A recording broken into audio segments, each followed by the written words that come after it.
Nako, itong si Kalingap o itong si Merit talaga ay sobra na talagang itong si Merit, no? So, bago natin ipagpatuloy ang ating pag-support today's video, kung bago ka pa lang sa aking channel, please subscribe, like, and pakit na rin po natin guys ang notification bell upang ma-update po tayo tuwing ako pinag-upload patungkol sa Team Kalingap. And please support po natin ang buong Team Kalingap, lalong-lalo na po kila Kalingap Rab at Kuya Bala. So for today's video nga po ay ating pag-usapan ang kaganapan dito na kung saan po ay talagang makita po natin ang isa sa mga achievement ni Merit, no? Sobrang dami po achievement niya, as in ang dami.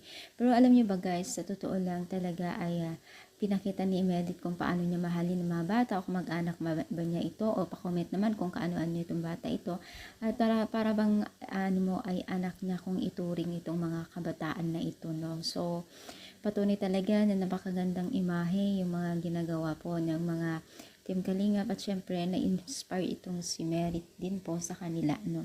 Sana nga tuloy-tuloy yung pagiging isang blessing o pagkakaroon po ng blessing ni Merit, dahil nga po syempre alam naman natin na marami po tayong natutuwa para sa kanya, at syempre sosiyan ng tagumpay. Kaya naman po sana nga tuloy-tuloy din po ang pagsuporta natin sa kanila, hindi lamang po sa ngayon kundi magpakailanman, dahil napakalaki po o napakaganda po ang pangarap ni Merit sa hinaharap o sa susunod pang henerasyon, no?